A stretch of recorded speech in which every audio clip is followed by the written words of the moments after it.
Hey Elaine, Hey Mark, do you know what film I'm looking forward to? is it the film that I went to see this afternoon? No, because by the time this podcast is released, I'll have seen that film Oh yeah. and will have talked about it on this podcast. Yes, that's right. Because we are recording in two We're parts. recording in two parts, yes. Okay, sorry, what was the question again? What film am I looking forward to? Oh, is this a serious question or is this a joke? A Or little was bit it- of column A, a little bit of column B. Was it meant to be a joke and I've ruined it now? Don't you always? But What film are you looking forward to? no, right. You normally get this. It's a setup for a podcast opening. But as I don't per, know. I don't know, Mark. What film are you looking forward to? Please tell me. the film that's going to be made of the things that have happened in the past week. Are you aware of who Magnus Carlsen is? No, I'm no. Okay. You've lost me. Right. Right, come on.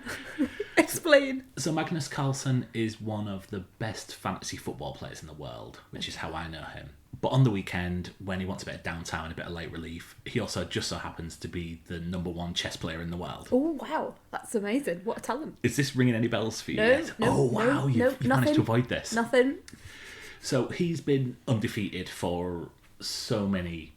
I don't know how long it is, because I don't really follow this I was about to closely. say, you're giving me Been some facts undefeated about for a long chess. time. But he's entered this tournament, and he was beaten by the lowest ranked player in the tournament, called Hans Nielman, American, 19 years old. He can carry on in this tournament because it's not just like a knockout. And he has been starting games and then just one move and retiring. Because he has tweeted saying, if I say what I think I'm going to say... Well, he actually tweeted a gif of Jose Mourinho saying, if I say what I want to say, I'm going to get in trouble. Right.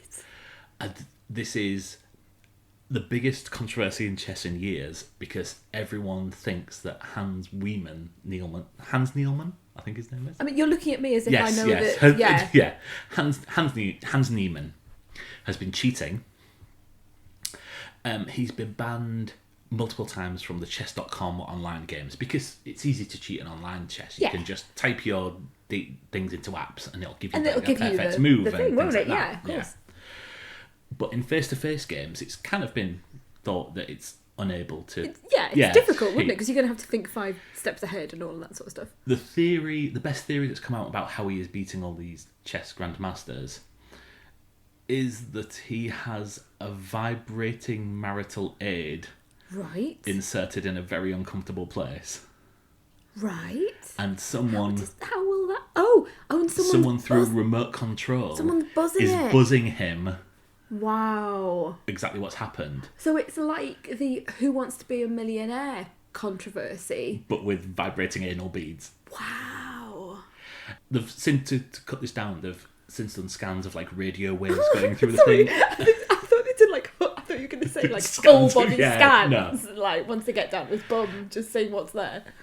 And also put this like showing it to the audience on a 15-minute delay. Right. And Hans Niemann hasn't won a match since. He said, "I can play naked. I'll prove to you it wasn't a fluke." Oh, well, wow. well, yeah. I mean, if that it's- also would... depends how yeah. far up it is, I guess. Well, exactly. You might not be able to see it. Wow. I have not heard this. This is new to me. Oh, Can I everyone's ask getting involved. Can I ask a question? Yes. How have they determined that this might possibly be the course of action that he's taken? Has someone heard like a noise? Yeah. No one's making those level accusations. So is this just something that the internet has made up? No. then? It's a proper. I mean, everyone is weighing in like chess blogs, chess YouTubers who knew that they existed. I mean, you'll be shocked to know that even everyone's favourite billionaire Burke, Elon Musk, is getting in on this. And Rolls eyes. but yeah, it seems to be. It's one theory, but it seems to be the best theory that people have about how he is beaten. Because how else would you have something on your body, or Yes. there can't be someone sort of in the audience as I'm thinking about the Who Wants to Be a Millionaire Yeah. controversy. There's no one there sort of coughing or blinking or No. because obviously a chess match is Yes. clearly very very quiet as well. Oh wow. Okay.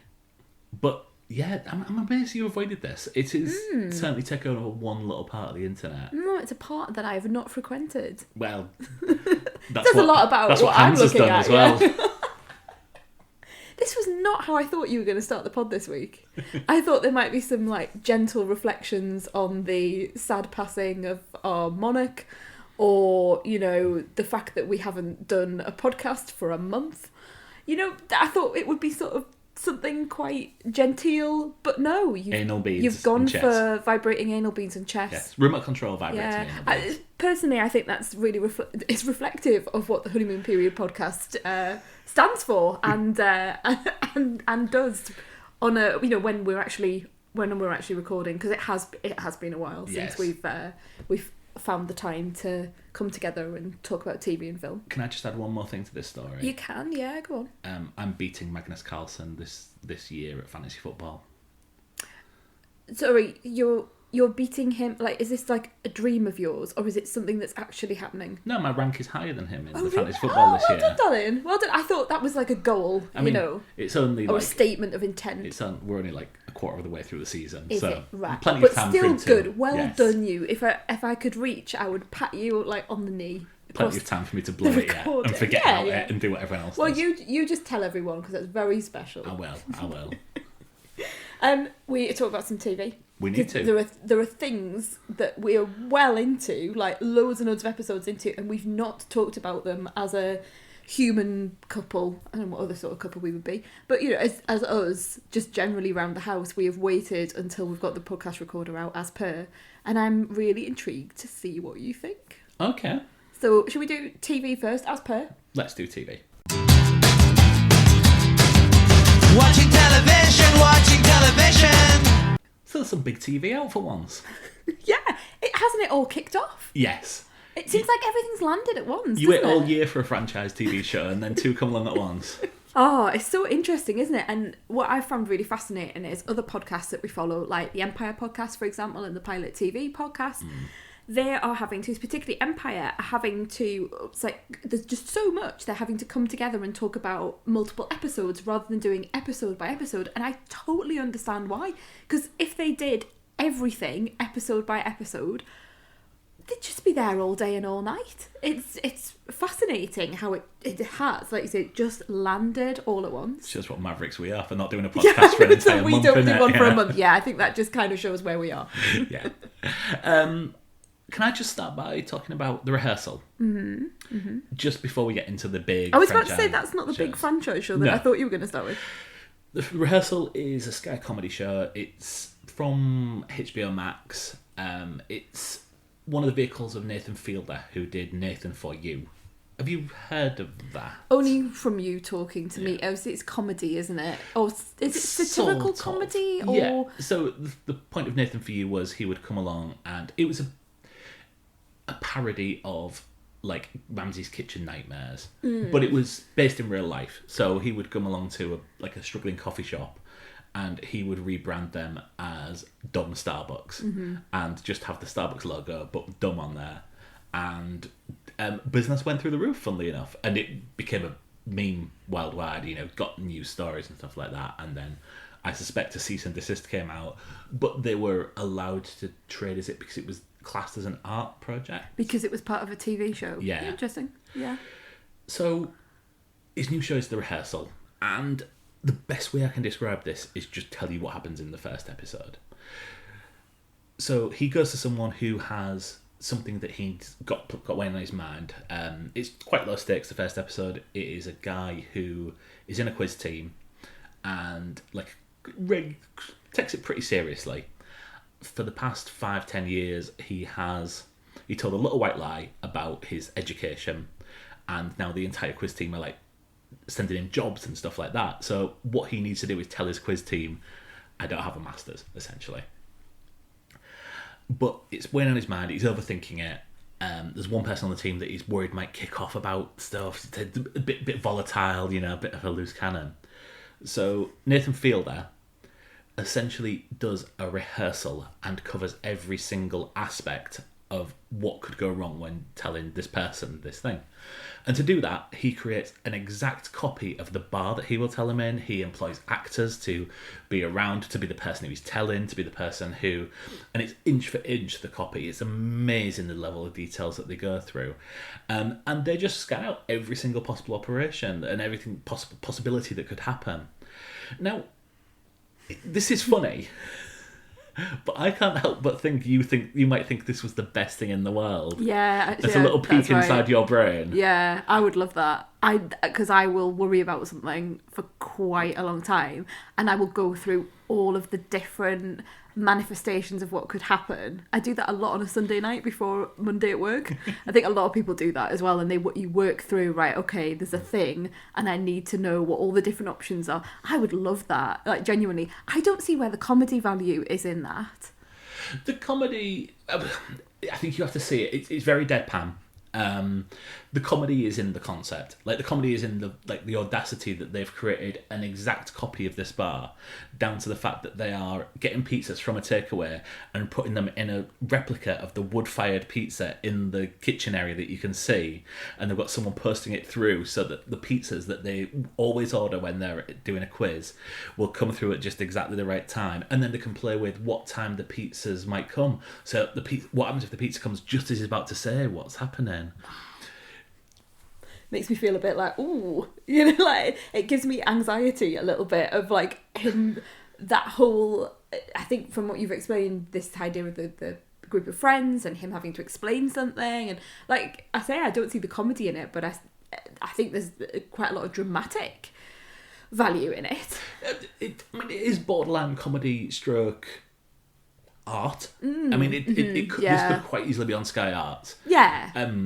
I think that's where I'm with it as well. I really think you would get a lot out of this. I would find it very hard to. I would find that very hard to watch. I'd be quite stressed out by that. But they're taking the stress out of it. That's then the whole point. I don't. No, see, that still doesn't take the stress out of it for me, because it still has to happen, and it's also going through all of those options, like the worst possible thing that could happen to the best possible thing that could happen. All those things could still occur, and also going through this is too much psychology into me, but also enacting those worst things would make me think that the worst things could actually happen. Anyway, we're going down a psychological route that I don't want to go down, but I wouldn't watch that. I just wouldn't. But I'm glad you're enjoying it. Are you enjoying it? Oh yeah. I think it's one of the best TV shows of this year. Okay. So yeah, that'll be one for me to talk about on the end of year show. Probably. I understand you're watching something quite rapidly, because we've cancelled Apple TV Plus because there's nothing we're watching on it at the minute, and rather than pay our $5.99 a month, we're racing towards the end on some TV shows. Yeah, and this one isn't one of the big shows that we were alluding to in the intro either, so we're sort of doing smaller versions before we get into the biggers. This is Bad Sisters, which is just amazing. This and I know you sounds to seen me like a comedy, probably starring Mila Kunis and another like comedian who's a little bit less well known, and they probably like have a falling out. I'm thinking of essentially Step Brothers, but the female version. It's interesting, isn't it? Because it is pitched as a comedy, but it is incredibly dark. It is a dark comedy / drama. The cast in this are just amazing. So it's a group of, I mean, the name gives it away. It's a group of sisters living in Dublin. Obviously, all the different ages. So you've got like and I mean, I think there's like, I think I've got this right. It might be 5 of them, or it could be 6. But anyway, very close knit group of sisters, from the oldest to the middle to the, so they have all their different relationships with each other. The cast is just brilliant. So I'm going to read out the names. So it's Anne-Marie Duff is one of the sisters, Sharon Horgan, I'm going to count them now and then I'll know how many there are. Eva Birthwhittle, Sarah Green, and Eve Hewson. How many is that? 1, 2, 3, 4, 5. 5 sisters. I was right. Good. 5 sisters. 5 sisters. So you get to know this group of sisters, but the whole point of the darkness and the comedy is that there is an event that occurs in episode 1, which I'm not going to go into, and then each episode is giving you more information whilst honing in on a particular sister. And it took me a while to work out that's what actually was happening. But God. you get to know more about each sister and their life and how that has all come into play in terms of the plot.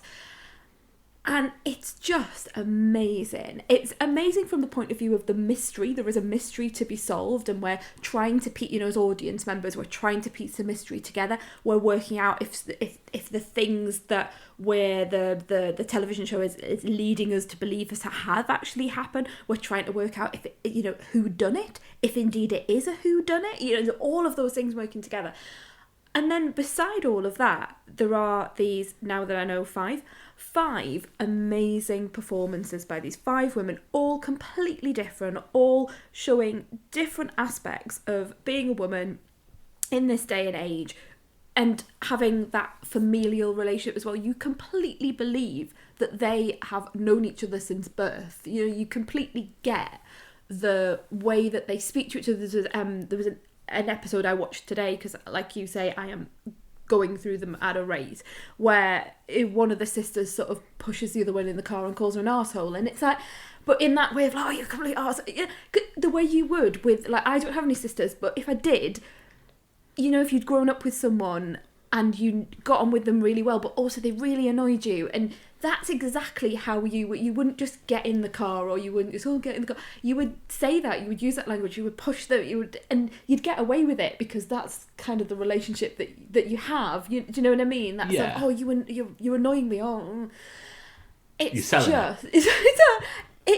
honestly, it is brilliant. It's going to be, you were talking about the rehearsal being in your final of the. Are we going to do top 10? Is that what we would do? A top 10? Think Something so. like that? Like, yeah, well, I mean, if it's not in the top 3, I'll be very surprised. I am rattling through it because we're going to stop Apple TV. But even if we weren't, I've now got to a point where I just want to be around these people. I want to see what's happening with the mystery. And I want to understand what has actually occurred. You flip backwards and forwards in time. It's got some beautiful plot devices, and I can't stop talking about it without saying that one of the central performances is by an actor called Klaus Bang. Have you heard of Klaus Bang? And I'm probably not getting his first name right. It's Klaus, but it's C-L-A-E-S, I think. Klaus Bang. So I'm looking at him on IMDb now. I know him from The Northman. Oh, he's in The Northman. He was in the sort of the modern retelling of Dracula that I think Mark Gatiss was involved with maybe a few years ago, that I absolutely loved until the last episode, where it all went a bit. That's what everyone says. Yeah. It was. I think the last episode took a leap, and I think you had to go with it. And some people loved it, and other people like me just couldn't quite get there. He plays, and this is no spoiler because it's very evident from the beginning, the biggest baddie and the best baddie I have ever come across. Does he stroke a beard or twirl a moustache? No, it's better than that. It's just that drip, drip, drip of someone who, on the surface, if you didn't know them, would think that they were a nice person or just okay.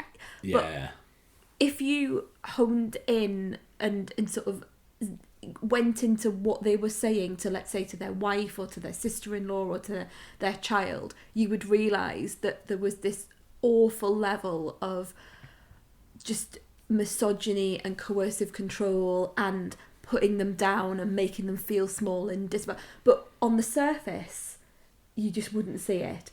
And huge amounts of manipulation, and because it isn't moustache twirling, and because it isn't villainy in the way that we would see like a pantomime villain, it's totally believable. Like, it's absolutely believable. So I just love it. Absolutely love it. I'm on episode 7. I think there are 8. I haven't quite skipped ahead to have a look. So I am gonna finish it, and I really hope there's another series. I really love spending time with the people, and I just think that, from the point of view of having all these women, like I say, completely different in their viewpoints, in their their relationships and, you know, just the way they see the world.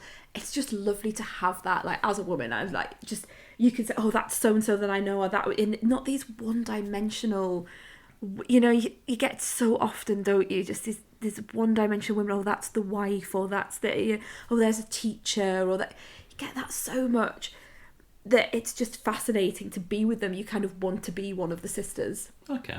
Would I like it? I think you would. I think you'd enjoy... I mean, I'm not going to finish it now. No. I think you'd enjoy the mystery element of it, but I also think that you would enjoy spending time with these characters. I really do. And because it's got that dark comedy element to it, it's really richly enjoyable. You know, you've got that thing where you're like, oh, wow, has that actually happened? And yeah. I might watch it when Ted Lasso comes back and, and we get Apple TV. I really recommend it to anyone who likes all of those genres. It's kind of all rolled up in one. Brilliant. Big things. Game of Thrones. That one? I'm not convinced I can talk about. Let's use the full title. The most expensive TV show ever made, Lord of the Rings. The Rings of Power? Is that what it's Rings called? of Power, possibly. Because this is two very hard fantasy TV shows released at the same time. And I cannot deal with both of them at the same time. How many episodes of Rings of Power have you seen? I saw half an episode and gave up. Oh, okay. Right, well, I watched the full first episode, so I feel, yeah.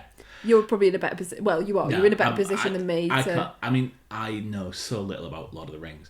It's only on finishing the episode that I was told that the Morfydd Clark role was actually, is she meant to be Kate Blanchett? She's Kate Blanchett, yeah. Yeah, I mean, Did I didn't that know not? that. No. Okay. How would I know that? Because right from the beginning, they call her Galadriel. And I like, don't know anyone's names. you weren't a big Lord of the I'm Rings. not a big Lord of the Rings yeah. fan. It took me a long, long time to watch the films. I think I watched the first film about 4 times before I was able to get through, like, leave it a couple of years, then watch Two Towers, and got about halfway through that about 4 times. Whereas where I was at university, the people that I hung around with absolutely loved Lord of the Rings. They loved the books. They were really into it. And we watched those films over and over again. I definitely wasn't into the books. Out when you were at uni, surely. Yes, they were, yeah. Yeah. All of them? Go on, look them up. The first one came out in 2001. Right. You've only seen the first one, surely. Oh, well, I graduated in 2002. Yeah, so would they come out then? They were Christmas. No. Oh, really? They came out Christmas each year. All right. Well, first one then. I mean, everyone loved the first one. That's convenient. Everyone loved the first Conveniently change your story. You just went to the cinema every week to watch it with your friends. Anyway. No one can see the face that I'm making at the moment, but it has pursed lips and generally quite grouchy eyes. Yeah, it's the look that Mark's just given me where he does the lips. Yeah. Anyway, yes. So, lots of people around me at that time loved Lord of the Rings. And it was something that when I went to a house party, people would put the trilogy on. This was not at university, Mark. This was after university. But they would put the trilogy on and we'd all sit and watch the extended edition late into the night. Me and you went to very different parties. Yeah, we were very different parties, right? So I knew a lot of the lore. Yes, so I went into this knowing who Galadriel was. I went in knowing, there's like Lord Elrond, who's in the Lord of the Rings films. He's played by Hugo Weaving, and in this he's played by the guy, I think his name's Robert something and I can't remember what his surname is, but he's the guy who was in that really, really crazy show that we watched ages ago where he was in a psychiatric unit and Eve Hewson was also in the show. Can you remember the show? Yeah, I remember it. Yeah, was it like an ITV or something like that? No, it was I can't Netflix. remember. Was it that? Was... Yes, of course it was. Something about behind your eyes or something like that. Behind her eyes. The truth behind in her your eyes. Anyway, yes. Yeah, we did a review of it. Anyway, he's in it. I think he was very good. I think it's Robert Arameo, if I'm remembering it rightly. Anyway, should do better notes. So I went into it thinking, okay, I can get back into this world. I'm going to know who the characters are. Because it's a prequel, it'll fill in some of the stuff. And I was actually watching it on the treadmill because I thought, oh, great, I can like be on the treadmill and watch it and it'll be really relaxing. And I just found it an absolute slog. And I even turned it off and started watching some documentary on Netflix because I thought, can't carry on with this. Then I thought, right, wait for a bit. Maybe it's just my mind, not my mood. Wait again, have a look, try it again. And again, I did another 10 minutes. Just wasn't feeling it at all. I felt incredibly dense. I didn't care about the characters. I thought it was really, just morose. When you're like, everything feels very depressing and very slow, and even the lighter elements of it, because there are some people in this show that are meant to be, I think they're descendants of the not descendants, what would you call people before? Ancestors. Thank you. Ancestors of the hobbits.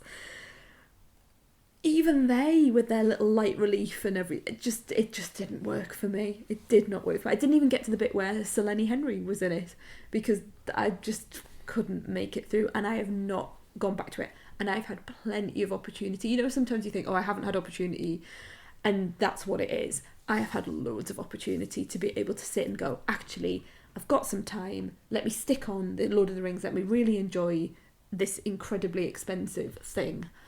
And I haven't wanted to at any point. Okay, well, I'm a little bit different to you because obviously I don't have any of the baggage with that. I didn't know that it was meant to be Cate Blanchett's character.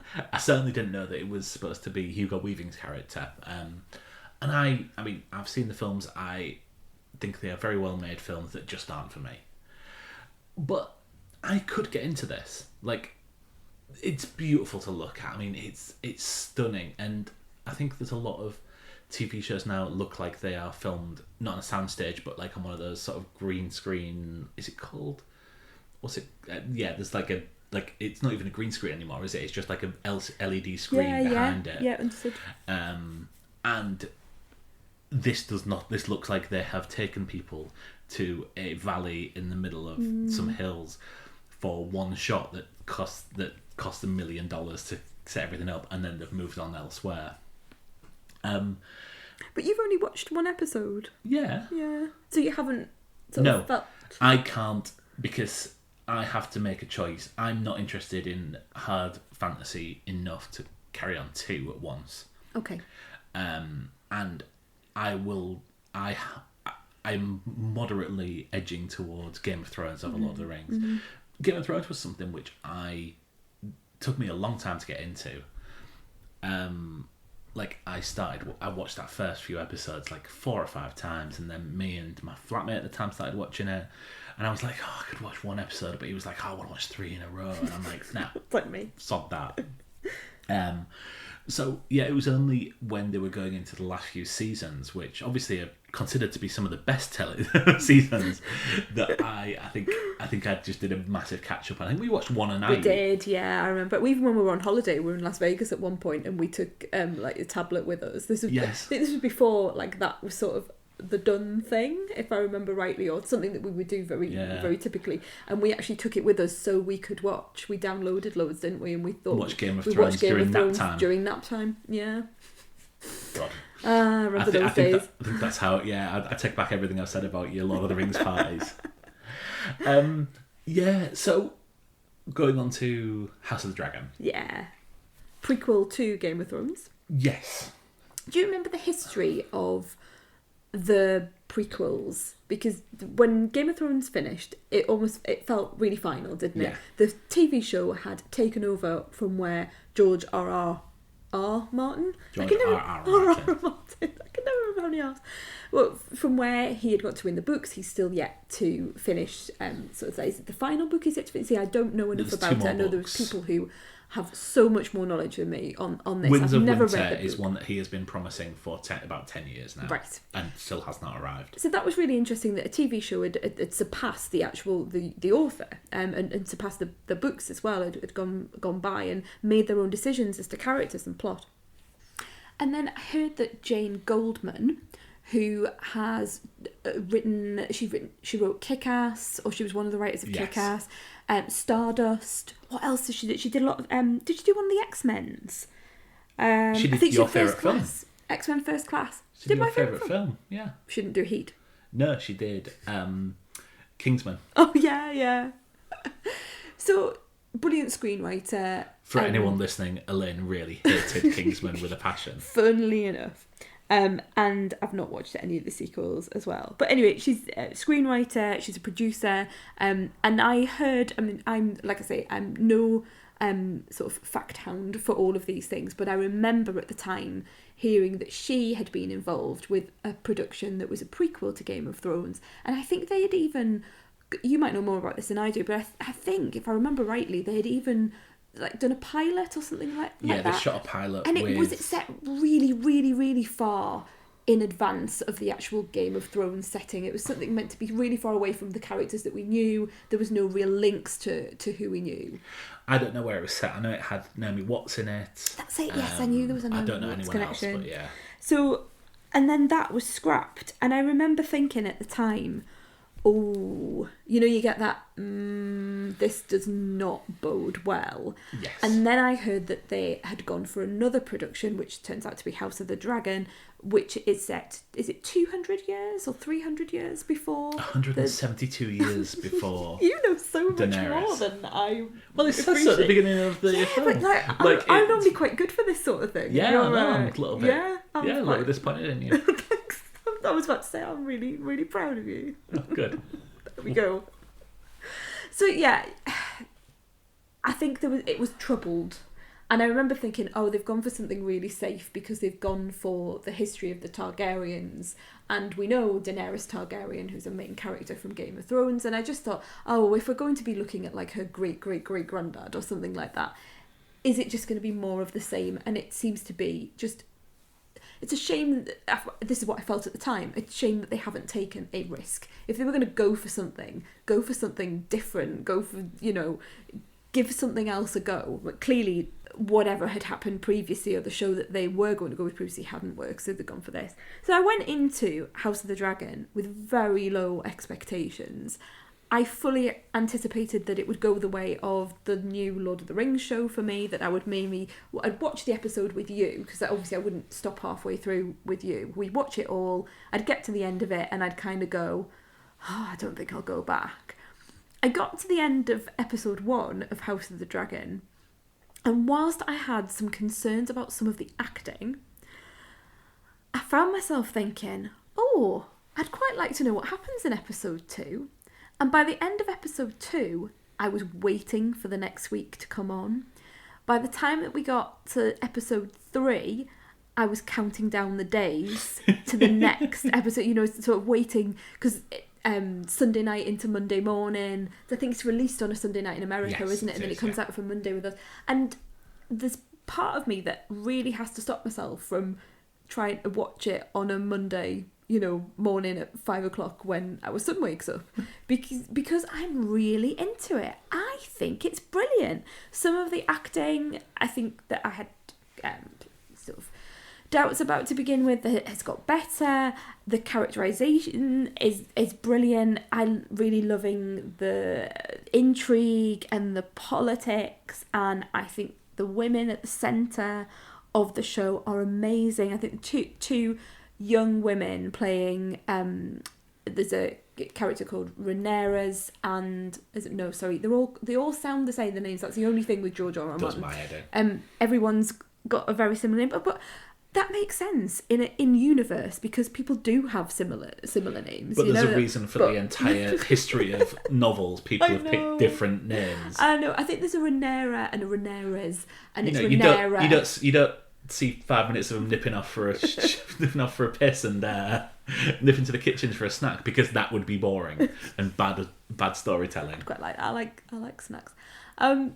So she is one of the young women. Then there's another young woman called Alicent, and those two, the two performers playing those roles, I think are just brilliant. Absolute heart and soul of the show. Totally, and therefore that's why I felt Paddy Considine, for example, plays the king in episode 1, and I just wasn't there with him. I really, really wasn't there with him, and I just thought he was completely miscast. Now it does get better as time goes on. I think because you sort of either know Paddy Considine is sort of like this affable bloke or a killer. This is sort of like midpoint for him. Didn't quite go there for me. I kind of know him from like Fish Tank, where he plays like a sleazy boyfriend who tries to get it on with like the daughter of the woman who's...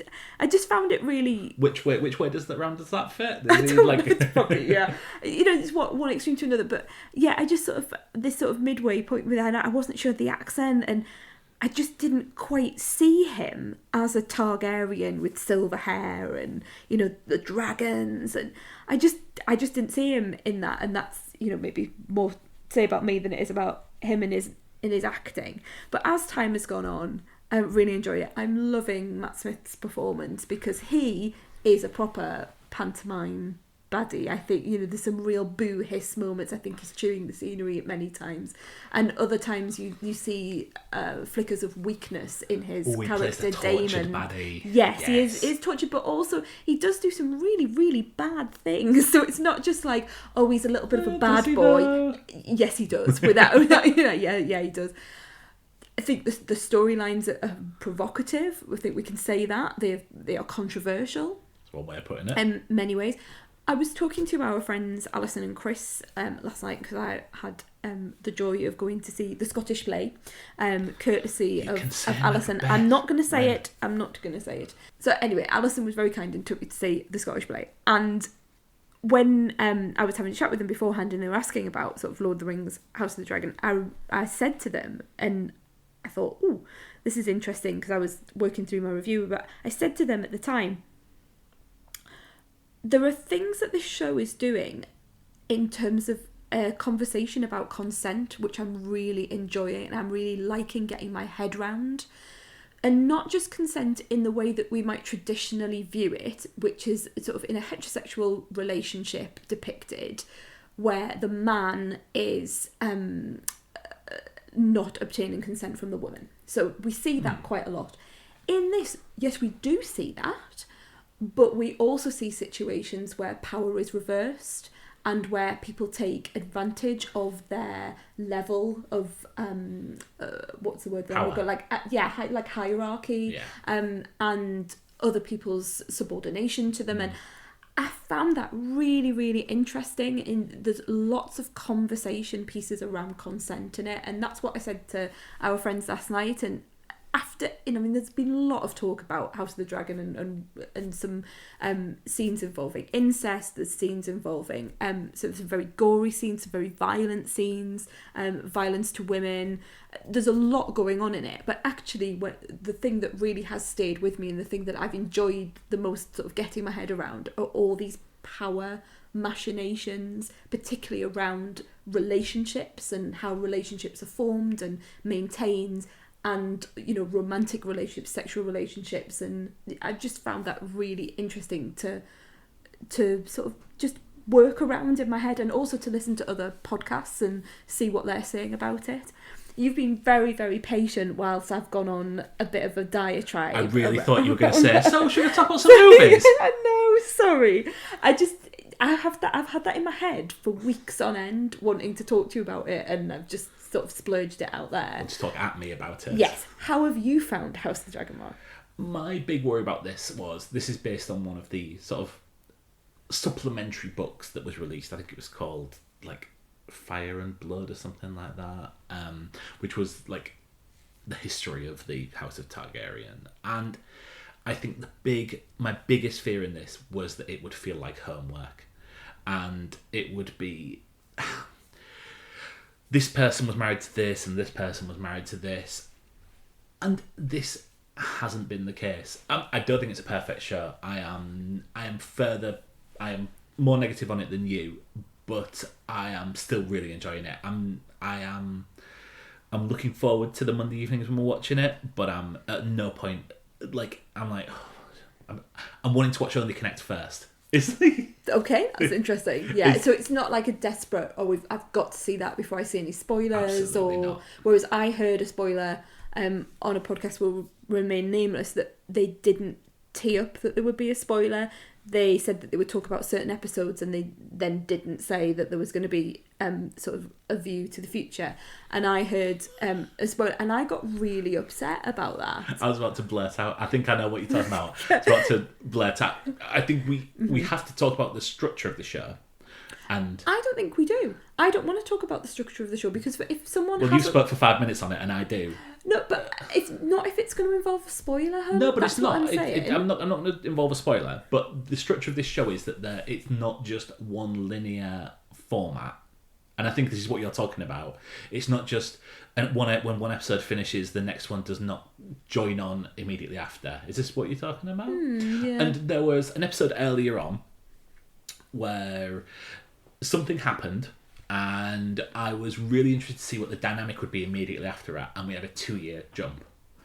And that annoyed me, because I don't believe that the conversations that were miraculously resolved 2 years later would have sat festering for 2 years. It seems like something that could easily be avoided, and I was interested in the dynamic immediately after the revelations and announcements that were made in that.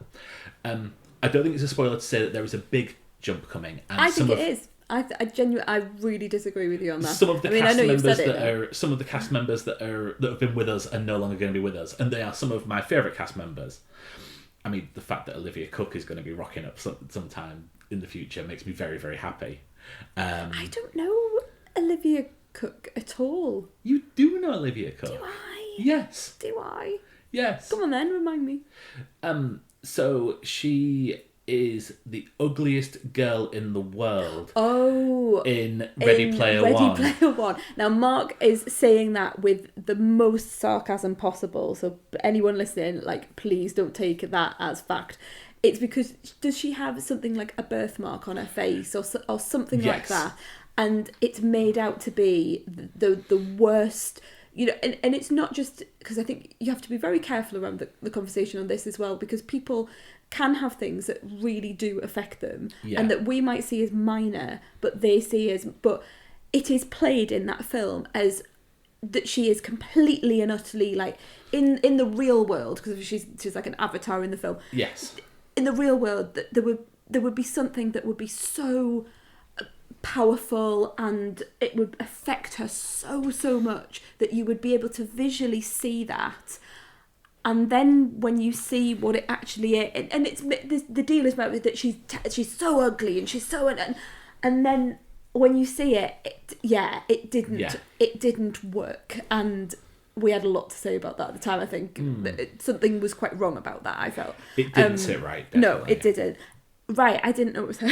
She was in Meet Elle and the Dying Girl. Mm-hmm. She was in the Vanity Fair TV show that was on. She was in Sound of Metal, which I know is something you ever checked out. No, I never got right. I meant to. I really did. And then I think at the time there were lots of things going on that would have resonated with the themes of Sound of Metal, and I didn't feel that I was able to watch it.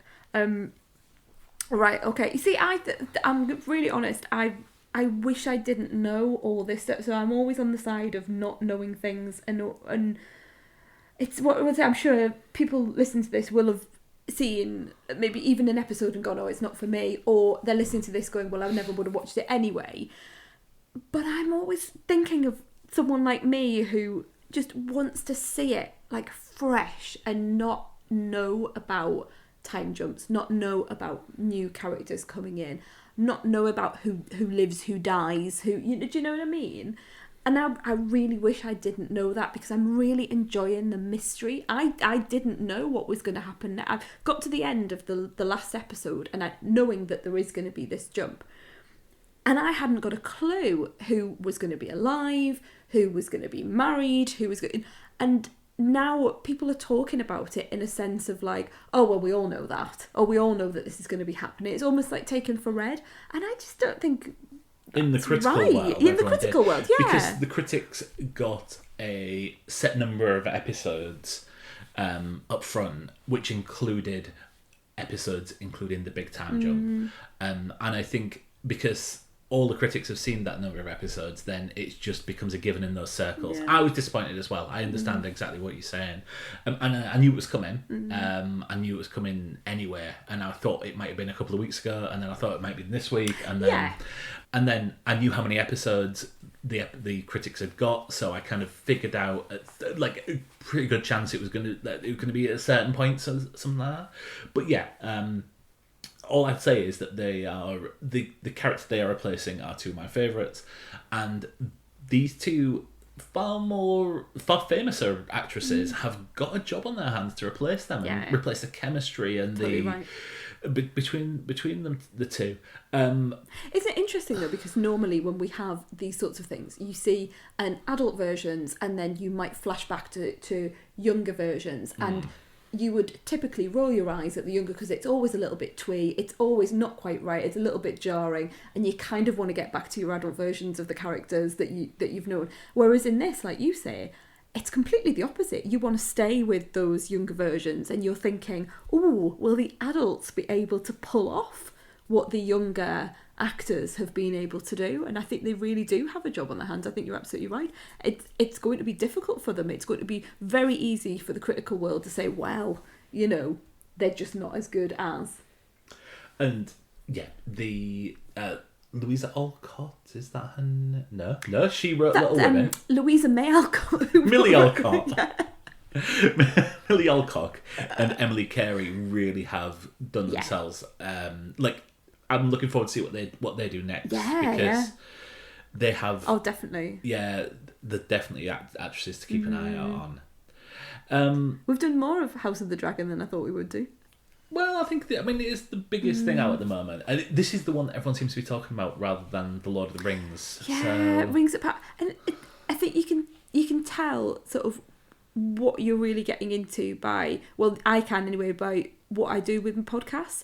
And every time a Rings of Power podcast, I'm just like swiping and like deleting off. Whereas I'm sitting through the week waiting for my favourite podcast to bring out an episode on House of the Dragon so I can listen to their feedback. You're telling me you're surprised that you're not listening to a podcast on a TV show you're not watching. No, but you know, sometimes I do listen a lot, or when I listen, or when I see people really talking about it, and people who I follow generally and would listen to them talk about anything, I, might feel more pressure to go and watch the show so I can take part in that conversation, even from afar. Taking part just by listening and by thinking about it. But I haven't felt compelled to do that. Hey, I watched the Romanovs all the way through. Oh, that's true. We did, didn't we? Podcasters listen to that. I know. Things we do for podcasting, eh? God, I wish we had a podcast then so I could rant about that week on week. Oh, that would be awful. Yeah, never ever watch the Romanovs. It was just like, genuinely, it's not very often that I remember a show as just slogging my way through a show and hating every moment of it. Oh, and it was meant to be brilliant as well. Well, it was Matthew Weiner, the guy who did Mad Men. I mean, we're not reviewing. No. Well, I mean, here's our review of the Romanovs. Don't watch it. It's shit. Yeah. Strictly's back. Just a quick few words on Strictly. Bit of lightness, yeah. Dun, dun, dun, dun, dun, bloody hell, it's long, isn't it? It is long. It is long. Well, I did leave you for the first episode to go and watch, as previously mentioned, the Scottish play. And I was like, a night to myself. Yep. Right, I'll get Blake in bed, and started at 7:15. Quarter to 7? Yeah. Wow. Yeah. Didn't finish till 9:15. So I'm like, and then you rocked up about 10 o'clock. I know, yeah. Where's my night? But you got to see all of Strictly by yourself, and I didn't. And I've had to watch it today. Just sort of bits and pieces. Anyway, who's your favourite? Who are you liking? Okay, I need to get other people because I'm still not entirely. It's quite a lot, isn't it? Right at the beginning. Yeah. Are there 12 to begin with? There's 15. Oh, wow. Yeah, because, that's why it takes 2.5 hours. It does, yeah. And actually this year, I have to say, is a year where I know the fewest people. I disagree. I did the who would I know coming out of who would I be able to pick out of a lineup, and I knew 9, which for me, considering they quite often have a lot of, and actually in hindsight I knew 10 because I knew Ellie Taylor from Ted Lasso, but I didn't realise it was her. So my favourites are Hamza Yassine, who we know from the CBB show Let's Go for a Walk, is that it? Yeah. Yes. He plays Ranger Hamza in that. It's amazing. He takes kids around for a walk through the seaside of a city. He's been round our part hasn't Yes. he? Like our neck of the woods. It was because, like, so we watch CPBS first thing in the morning, and then during lockdown, like, Blake went off to nursery, and we would go and work from home. And then when we'd come back, we'd go and, like, turn on the telly at lunchtime, and CBeebies would still be on, like, as the channel playing in the background.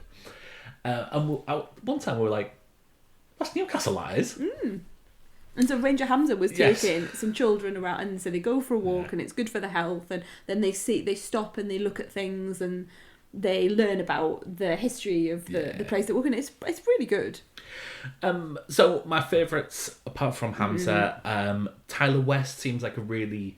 Oh, seems he's like a DJ. He's a DJ from Kiss. I've never heard of him. Never heard of him. Yeah, Funnily yeah. enough. Because we don't. I mean, we listen to 2 radio stations, Radio 2 and Absolute Radio 90s. Occasionally Magic at the Musicals. Occasionally Magic at the Musicals when we're wanting something a bit more uplifting. But he seems like a really lively guy. Seems like a really likeable guy, and he's someone who I can see will be presenting things like I'm sure they'll do him. a more youth version Yeah. of the One Show if that happens in a couple of years. You can see that. Yeah, you can see that charisma come out of him.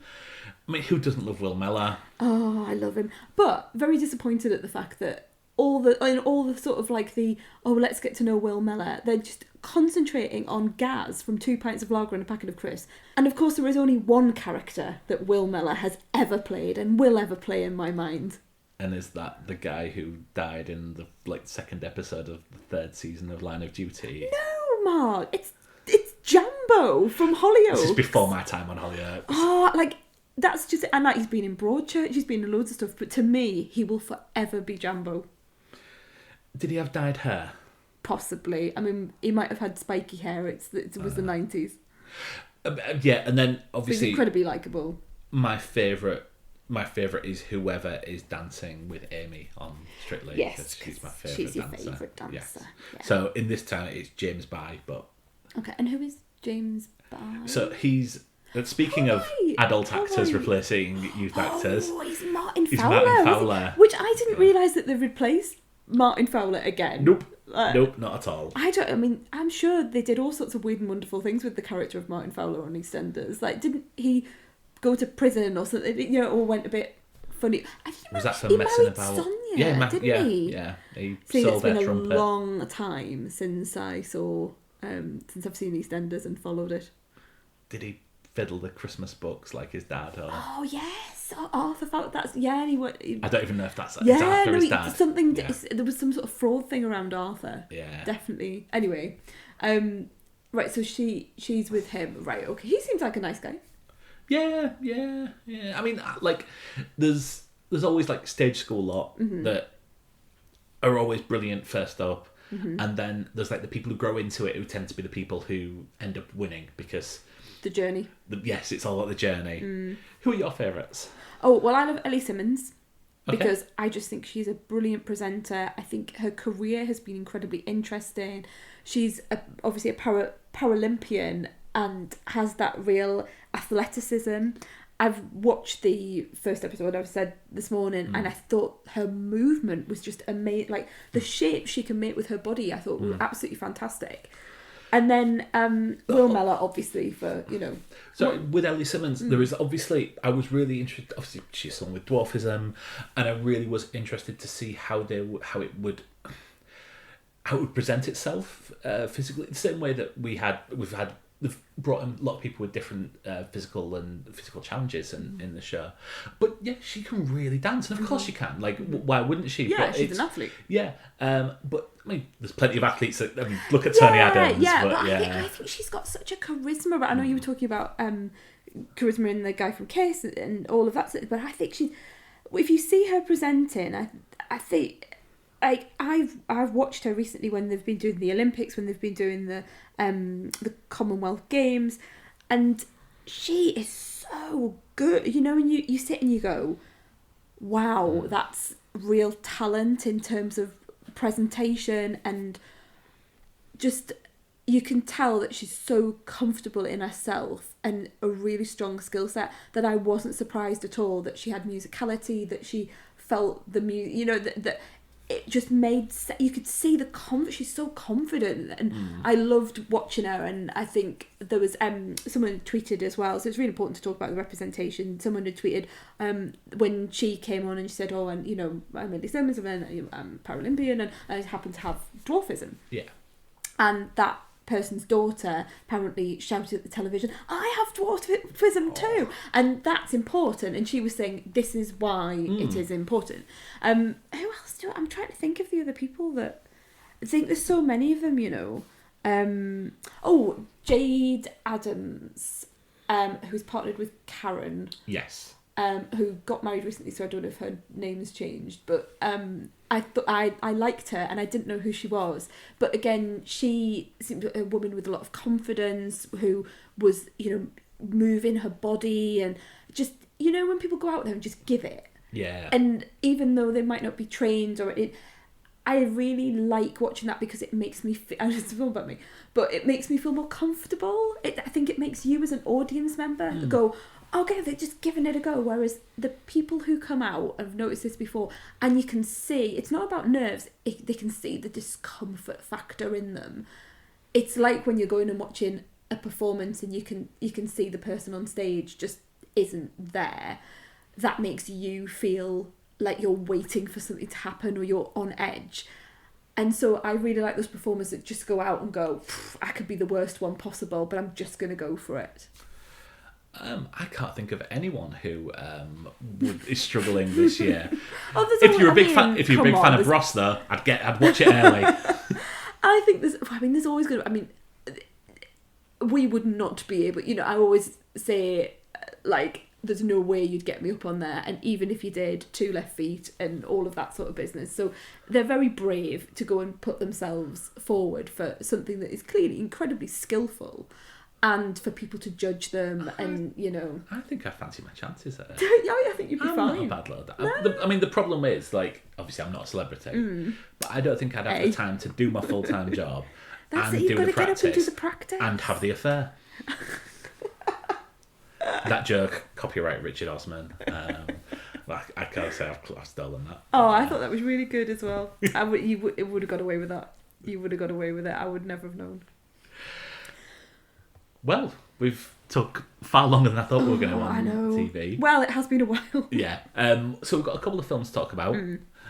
I still haven't seen one of them, but will have by the time this. Oh, look, it's a time jump. Yes, yeah. Am I going to be replaced by Emma Darcy? Yeah, yes, you are. Thanks very much. You did very well, and now we're going to leap forward. And I'm going to launch my career. Of course you are. And be on Strictly. Well, a lot will have changed by the time we come back then. Yes. Let's get on with it. Saturday night at the movies. Who cares what picture you see? When you're hugging with your baby, last row in the balcony. Through the midst of time, we have returned. Just to give people an idea of how long's passed, we're no longer cancelling Apple TV Plus because Elaine's realised Bad Sisters carries on after our subscription ended. Yeah, it was. I'm on episode 7, and I was going, there's one more. There's only 8 episodes of this. No, Mark told me there's 10, so there's no way I'm going to be able to get through all of them because they won't be released by the time it's finished. So, but we don't need to rush Severance. So yeah, we were going to rush through the last few episodes of Severance, so that's given us a reprieve. So yes, Apple TV, you've got us for one more month. So 3 films to talk about.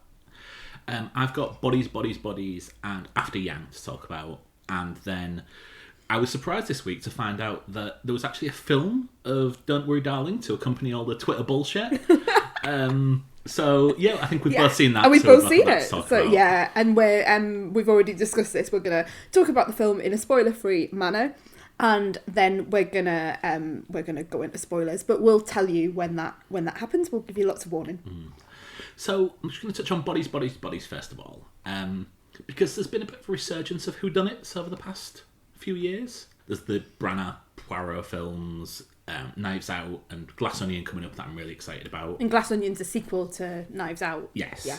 And then you never saw See How They Run? No, I was going to, and then something came up and I didn't go on the day that I was meant to go and see it. But when I first saw the trailer for See How They Run, I thought that was the sequel to Knives Out.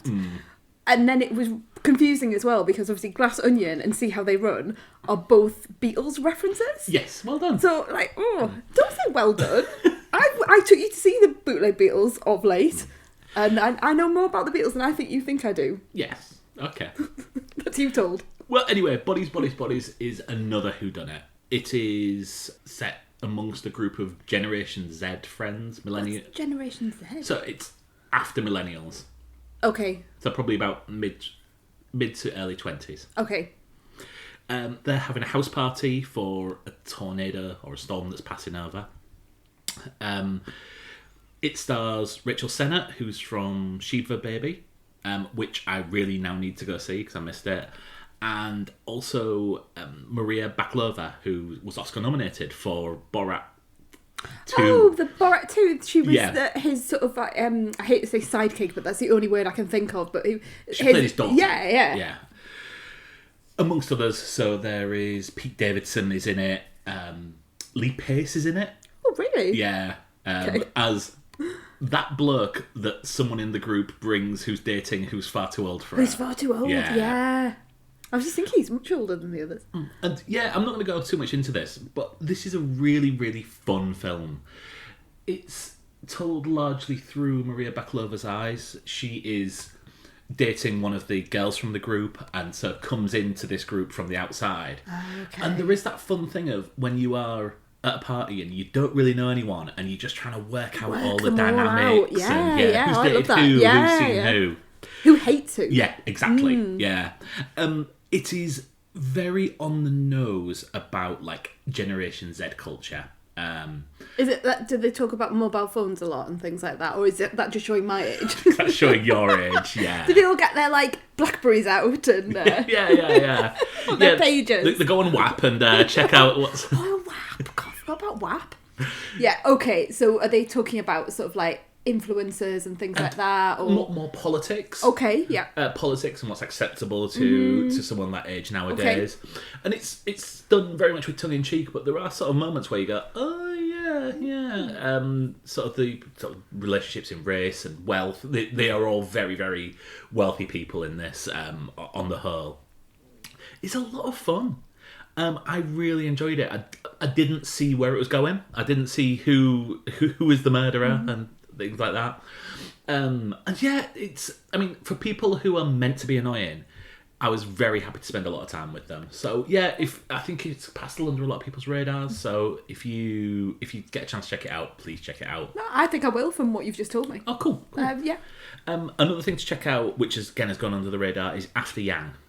Have you heard of this at all? No. Other than seeing me watch it earlier today. Yeah, I came downstairs and Colin Farrell was on the telly and I was like, oh, Yeah. and it sounded, you know what, when I walked in I thought, oh, this is a quiet film, this is a pensive film, a thoughtful film. And It was nice when you walked in chatting to me then, wasn't it? I know, but I thought, oh, this might be actually something that I would like to watch sort of during a quiet time, because it really seemed to be quite reflective, and the things that I was hearing that sort of give you an idea as to the world, which seemed to be quite futuristic, really had me sort of thinking, oh, I wonder what's going on here. So yeah, I'm really interested in your review. This is one of those films that was out earlier in the year in the US. I think it was at Sundance, and then made a cinematic debut. So a lot of the podcasts I listen to have reviewed it earlier in the year, and I've been waiting for it. It's made its debut on Sky Movies, which is a bit of a shame because this is beautiful, this film. It's directed by Kogonada, who's a Korean filmmaker who does a lot of like short films and like information films, like about a star or something like that. He did Columbus, which was his debut feature film, which I've not seen but has been on my list for a long time, and I've just spotted it's come on Amazon Prime, which we're also cancelling. Cost of living crisis, you know. So I'll have to catch that before we get rid of that. We've got a little bit longer. We've got a bit longer on Apple TV, Yeah. so swap over to Prime before we get rid of that. So this is a story of Colin Farrell and Jodie Turner-Smith are a married couple. They have adopted a Chinese child.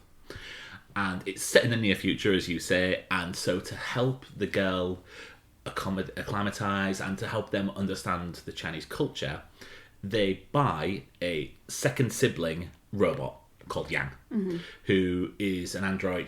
Is it in the same way as sort of AI? Are we thinking Steven Spielberg's AI? And it is an actual physical person in inverted commas. It is. Right. Yeah, okay. That's it exactly. We meet them some years into their journey with Yang. Yang has become part of the family, and then he breaks down. And I'm not going to go too far into it because this goes places. I thought this was just going to be. This is a very, very good Black Mirror story. It's an hour and a half. It absolutely flies by. It goes into, as you can imagine, things of loss. I was about to say, is it a bit sad? Which speaks to me, if anyone, and I imagine will speak to you as it happens. But also goes into what was the last film about AI that we see in the future, but also like into consumerism. There's so much, there is so much going on in the background. It's beautifully acted. It's like, as you mentioned, it is very, very quiet. So it's just a film to put on, give it your entire attention, because if you don't, then you will miss something. And but it's absolutely beautiful. I think it's gone under the radar, having debuted on Sky Movies, which is a bit of a shame. I'd love to see this on a big screen. And soundtrack wise as well, it seemed to be really, really quite beautiful. But it's beautiful. So please check it out. I love this. Right.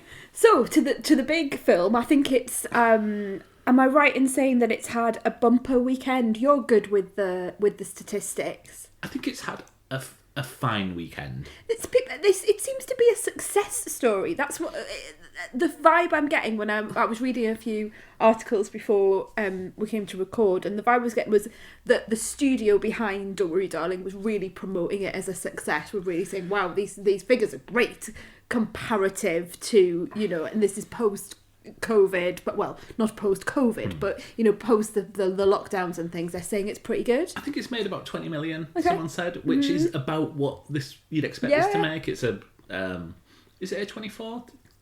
I don't know. I don't think it is. I think the other two that I mentioned are. I didn't feel that it was. Yeah, but anyway. It is. I think it's done pretty well, and I think this kind of goes to show that the general public really don't care about Twitter bullshit about films. I think if they want to go see it, they'll go see it. Yeah, they want to go and see. And to be fair, we've struggled recently, haven't we, to go and see a decent film. To go in just a new film that we don't really know much about. That. Why are you looking at me? I think this week we've got the choice of Smile or Mrs. Harris Goes to Paris. I love that Mrs. Harris. Marg is obsessed with Mrs. Harris Goes to Paris. He actually called it Mrs. Paris Goes to Harris the other day, which is what I'm calling it from now on. Mrs. Harry Goes to You're Paris. like, I'm not going to see that. I'm like, I bet you will. I won't. But because I think a lot of the point of this film might have been lost in the bullshit. So this is the story of Florence Pugh's Alice, who is living the life of a glamorous 50s housewife with her husband Jack, who's played by Harry Styles.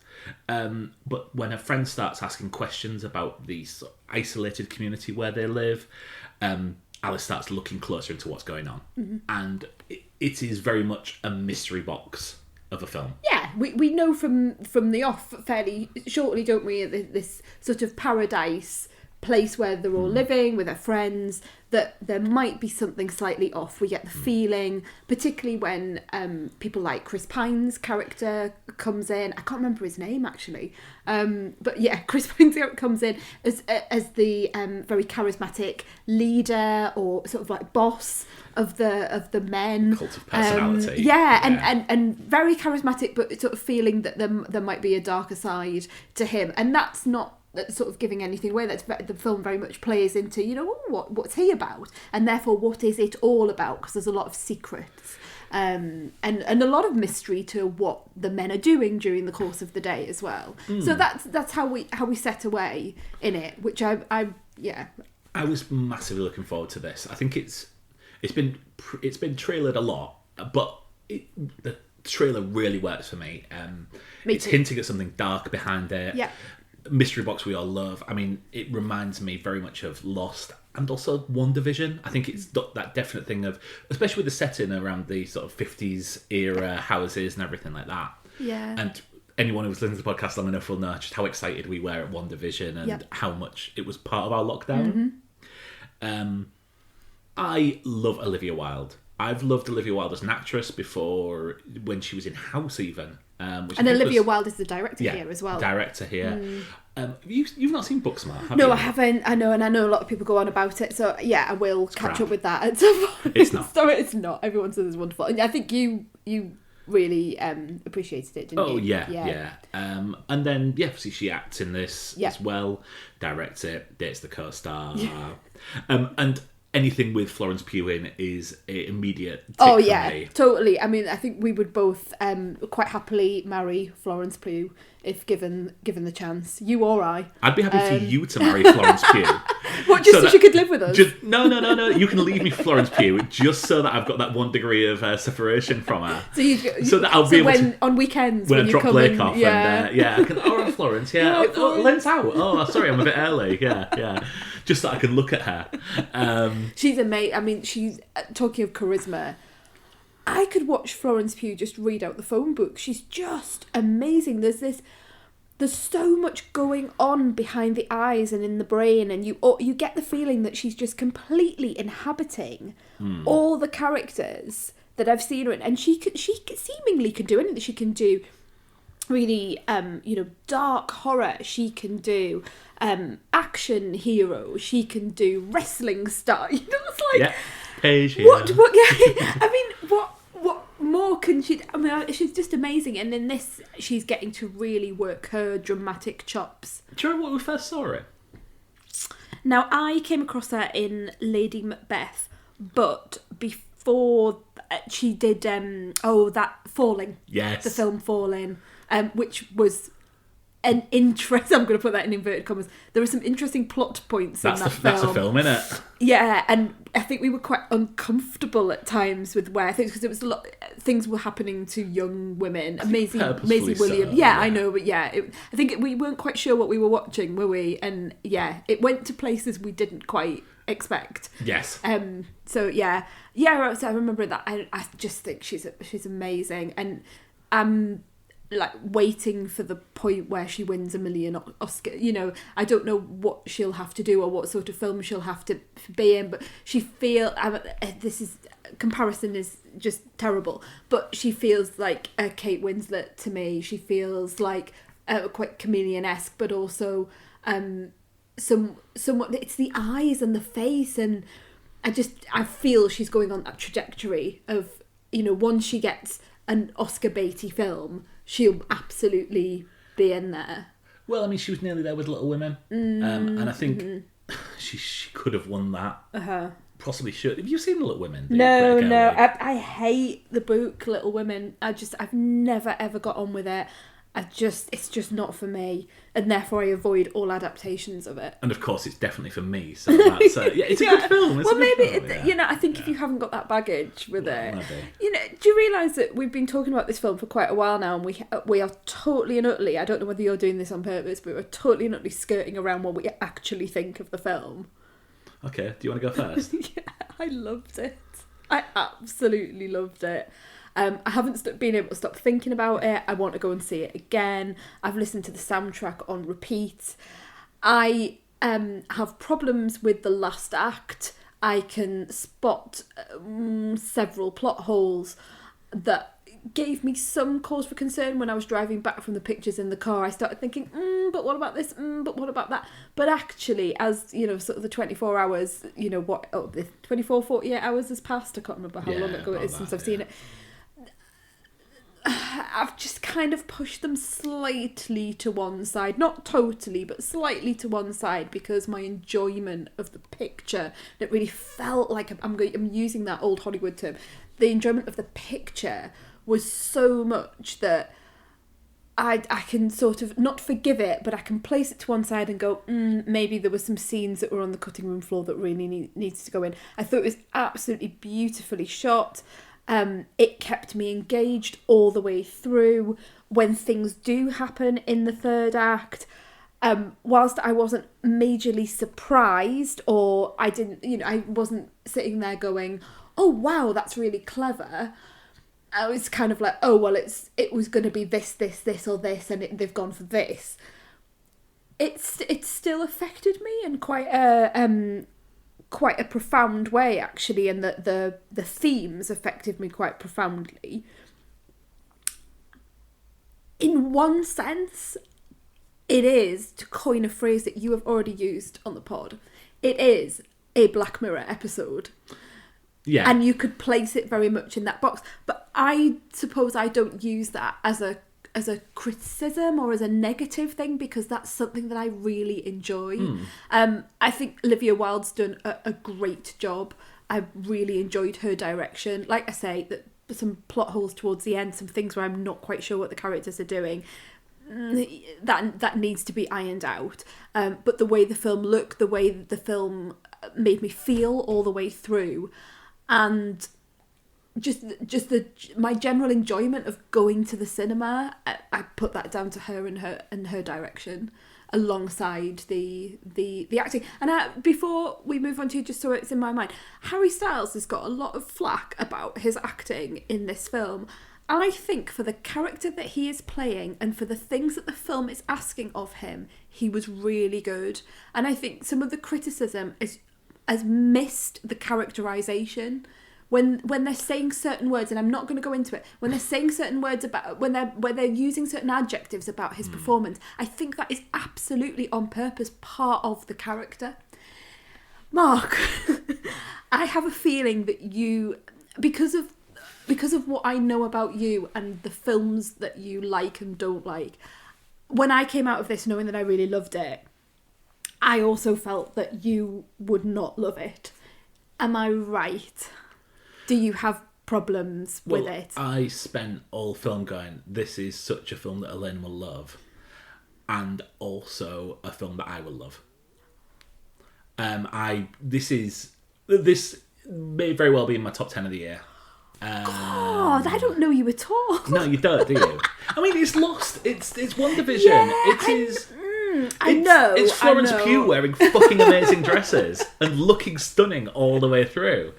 I think it's beautifully directed. I think obviously this picture perfect community which they live in looks beautiful. I want to live in that house. Yeah, I want to totally. have the record player and I want to have Florence Pugh when I come home. Giving you a glass of whiskey and a big glass of whiskey and a. I mean, it's interesting, isn't it? Given the themes of the film, something to eat on the table. Yeah. This is beautiful. I mean, Olivia Wilde. I really hope this doesn't. The extracurriculars do not. I know. Touch her career, because it might, and it better not. I mean, this is because it wouldn't to a man. Well, and that's the whole point, isn't it? I Yeah. mean, isn't this the misogyny that the film's talking about? Anyway, I don't really want to delve too much into that because I think it's had so much. Yeah, and I've stayed away from it. I don't give a shit. Yeah. I just love what was on screen, and if so people shocked. are reviewing the Twitter thing rather than that's all. I mean, if you don't like it, you don't like it. Yeah. And I can understand why people don't, because it is a mystery box. There are things that happen in the third act which I was fine with, but when I got up, when the credits came up, the people 4 seats down from me said, "What a load of shit."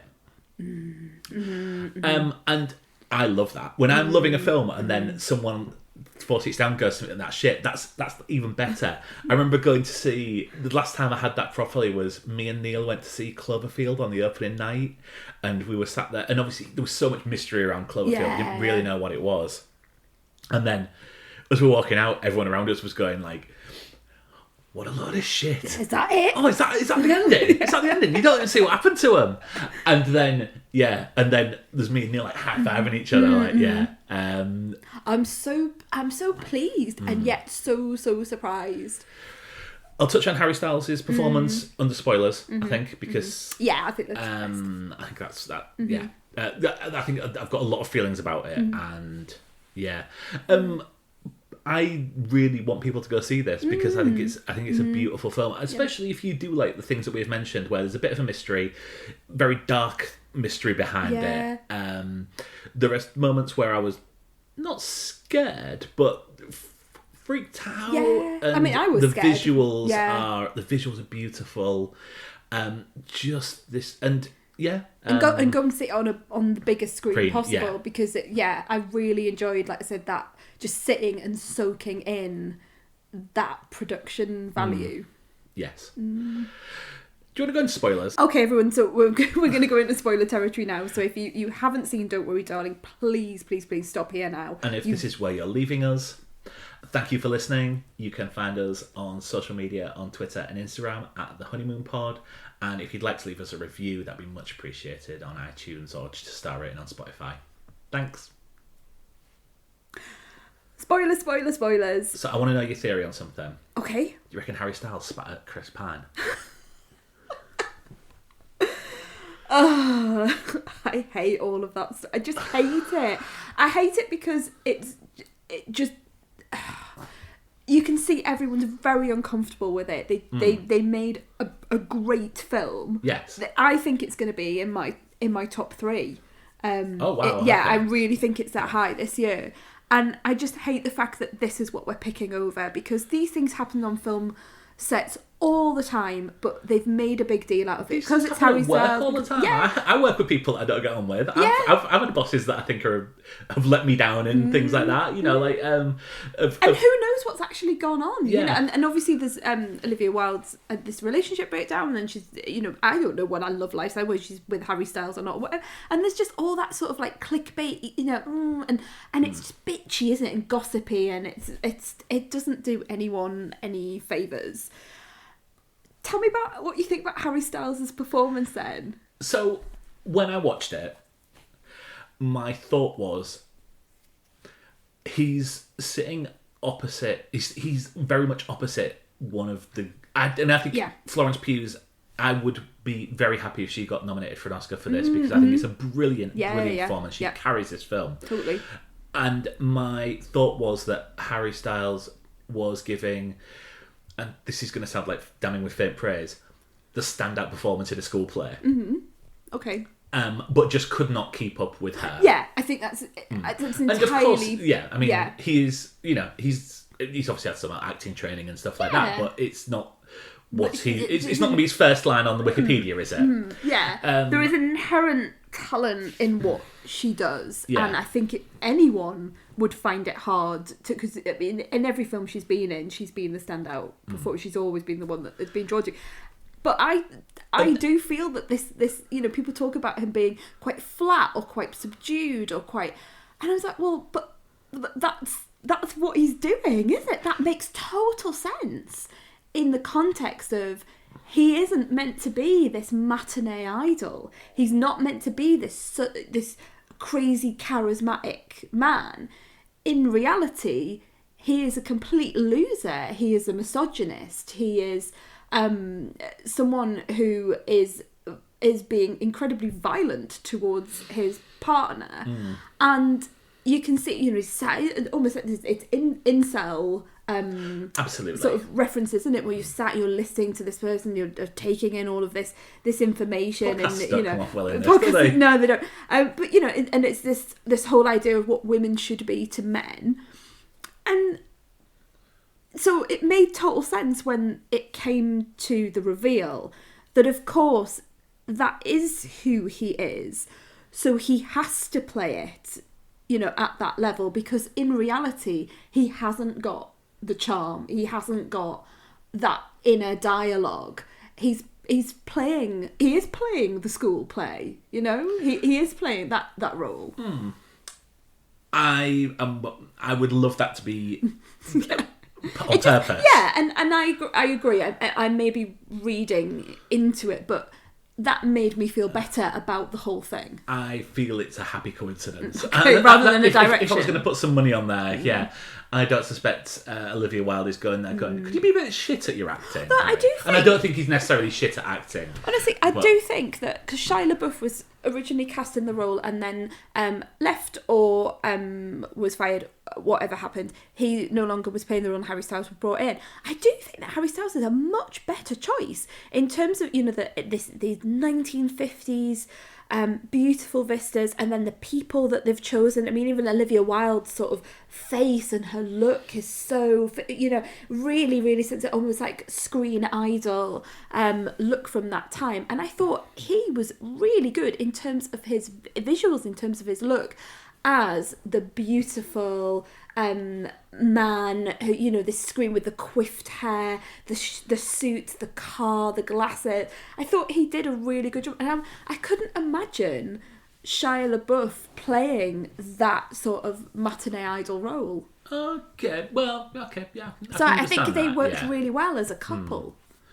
And I thought that their chemistry, actually, because they have a number of sex scenes, and I thought their chemistry was very good. Whether that was real life or not, it doesn't really matter to me. But on the screen, I really believed them as this couple that were just really into each other, and just living this really beautiful life. I think their chemistry is what drives this. I hope that Harry Styles has taken an acting note and is playing it inch perfect. And it could be a directorial. I would edge towards it is a happy coincidence that. But I didn't think it was bad, and a lot of people, it's terrible, and I just don't think that's true. So let's talk about the ending, the final act. Yeah. So, for anyone who's not seen this film, hi Mum, who's probably still listening, it's revealed that they are in modern times, or at least closer to modern times than the near future. And she, Alice, is a doctor. Looks like a surgeon. Like a surgeon. Yeah. She's working incredibly long hours. Harry Styles has lost his job and is struck, so she's having to pick up extra shifts, and he is resentful about... He's just sitting at home all day. He's not doing anything. He's on his computer all the time. He looks really... Mark's just raised his eyebrows at me. He's clearly not...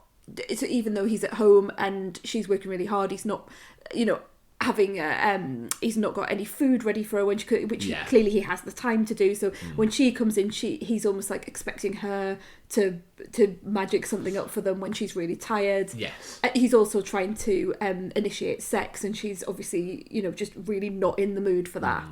And so you see him sort of going into his own room, don't you, and just listening to Chris Pine. Yes. And his misogynistic guff. And so he puts them into a simulation where part of the plot is that the men have to leave every day. They go and drive off into the desert to this mystery job. And that is them leaving the women in this simulation to go and earn the money to keep them in here and pay rent and everything like that.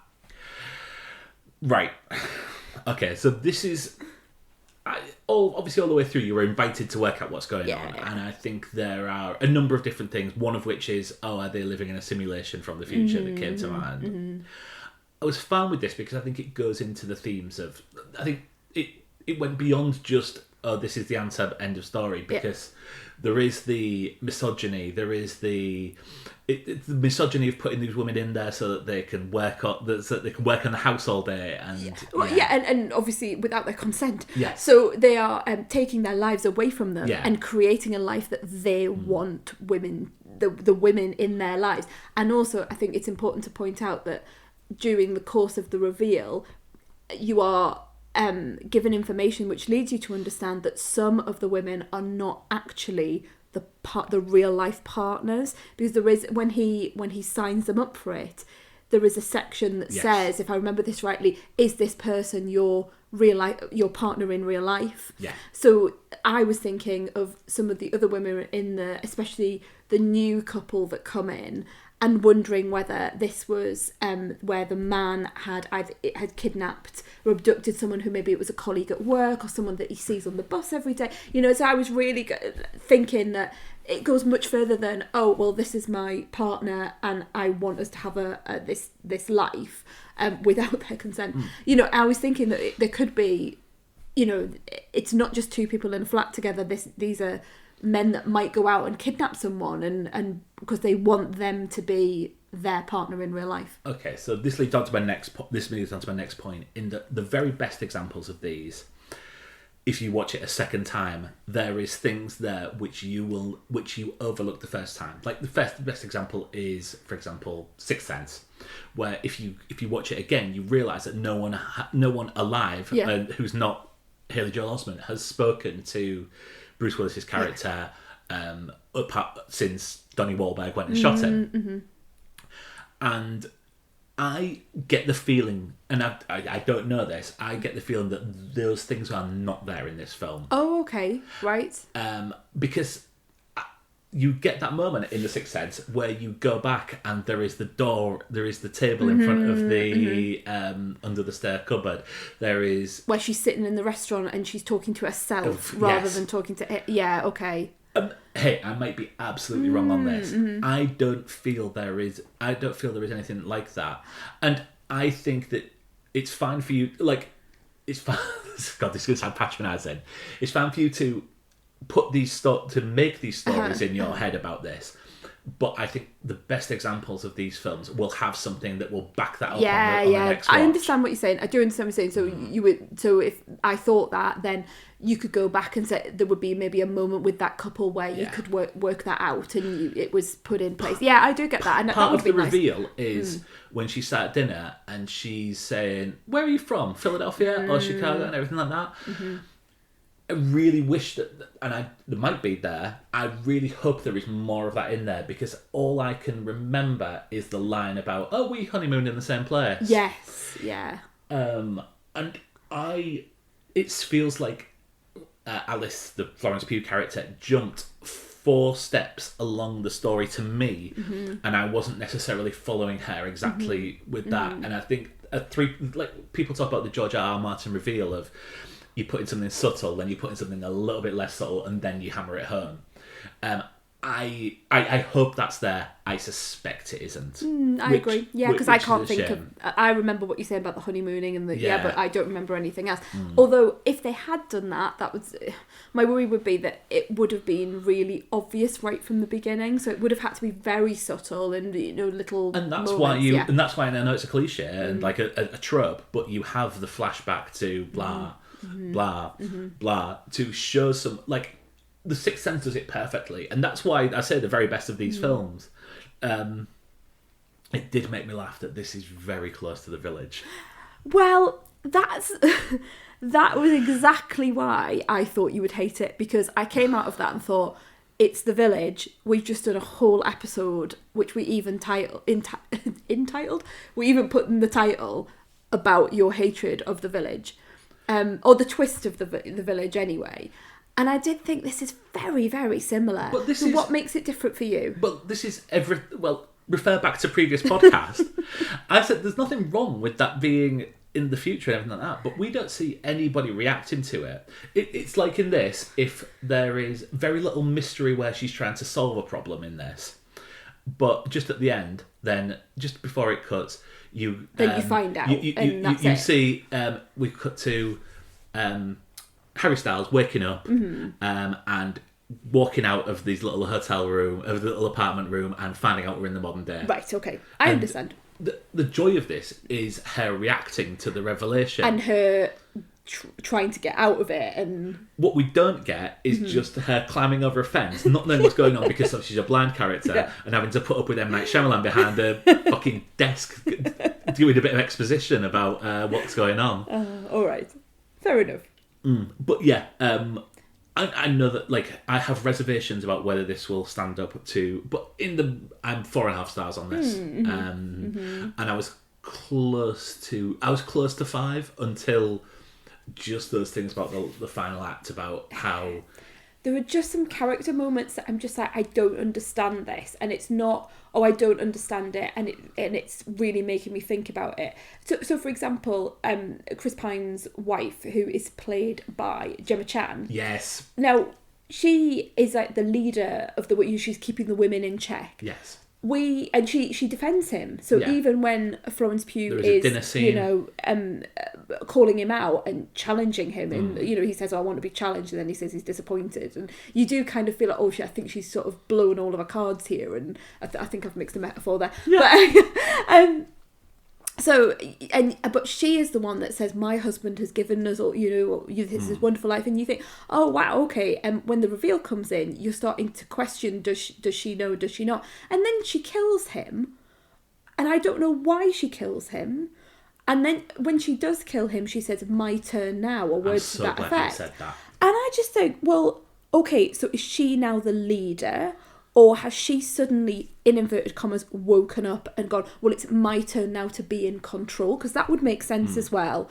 But I needed something more. I needed something to say, hey, why is she waking up? Because there were lots of, in the housing complex, there were some like explosions, like these beacons were exploding. Yes. And then the women seemed to almost have they were putting their hands to their heads as if they were sort of working out what was going on. And I thought, oh well, if the whole of the simulation was collapsing, that would make sense. But I needed to see why the fuck this is happening. why it was collapsing. Yeah. Why have you stabbed him? Yeah, and certainly her character, like, where did that come from, and what happens to you now? This feels and what like happens to the it other felt women? like a scene that should have been on the cutting room Yeah, floor. yeah. Or there's a scene on the cutting room floor that explains much more than that. Well, I feel you do need to revisit them, but I wonder if in the edit they found there was nothing else and that was all they had.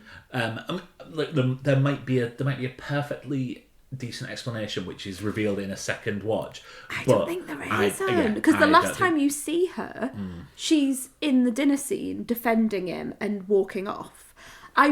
Whereas, for example, the Olivia Wilde reveal, that was very both like affecting, but also really engaging. That she had always known that it was a simulation, and obviously her reasons for remaining in the simulation were I'm going to use the word affecting again because I can't think of another word, but that really affected me, and it has affected me since I've seen it, because she is saying that she was staying within the simulation because it was the only way where her children were alive. Yes. And that's, I can totally understand that. There has been some criticism of the film in terms of its portrayal of women as being reined in by children, or the discourse around you would be in this false world because children are the be all and end all.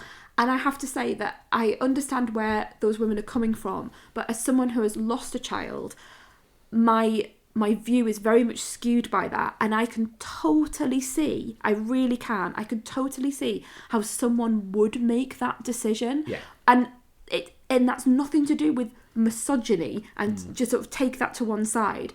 If there was an opportunity for you to be in a world where your children who had died were alive and you could be with them, I as someone who's bereaved, like a bereaved parent, can understand that, notwithstanding all of my feminist principles and notwithstanding the fact that these other women would be, in this position where they didn't understand, that they were being held within a simulation, I think loss and bereavement